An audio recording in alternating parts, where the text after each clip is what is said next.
Avec cette consigne un peu mitigée, mon cœur s'est remis à vivre, mais cela ne l'a pas empêché d'être encore torturé de mille façons. En fait, quand Dame Obéissance voyait que mon cœur cessait de battre pendant un certain temps en cherchant son Créateur, dans l'espérance de pouvoir se reposer en lui pour renouveler ses forces, elle s'abattait sur moi et me blessait de toutes parts avec ses griffes. La simple répétition du triste refrain « Ne viens pas, car nous ne pouvons pas nous parler » était pour moi le plus cruel des martyrs.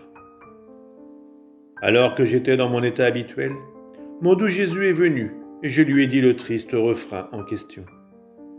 Alors sans plus, il est parti. Une autre fois, quand je lui ai dit « Ne viens pas, car l'obéissance ne le permet pas », il m'a dit « Ma fille, que la lumière de ma passion soit toujours présente à ton esprit, car à la vue de mes très amères souffrances, les tiennes te paraîtront minimes. De plus, en réfléchissant à la cause principale de mes souffrances, qui est le péché, tes moindres imperfections te paraîtront graves.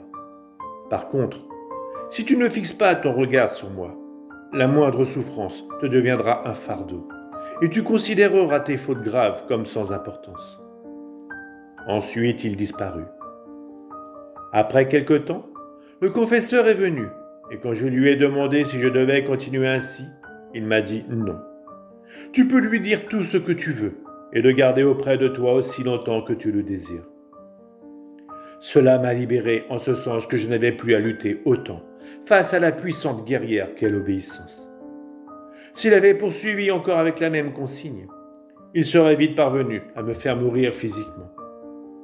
En réalité, cela aurait été pour moi une grande victoire, car je me serais ainsi uni à mon bien suprême pour de bon, et non plus par intervalles comme auparavant. Inutile de dire que j'en aurais grandement remercié Dame Obéissance. Je lui aurais chanté le cantique de l'obéissance, c'est-à-dire le cantique des victoires. Ensuite, en riant, je me serais moqué de sa force. Pendant que j'écrivais ces lignes, un œil radieux et enchanteur m'est apparu, et une voix m'a dit « Et moi, je me serais uni à toi, et j'aurais ri avec toi, car ça aurait également été ma victoire. » Je répliquai « Ô chère obéissance, après avoir ri ensemble, je t'aurais laissé à la porte du paradis en te disant adieu, et non pas à la prochaine, afin de ne plus jamais avoir affaire à toi. De plus, j'aurais pris bien soin de ne pas te laisser entrer.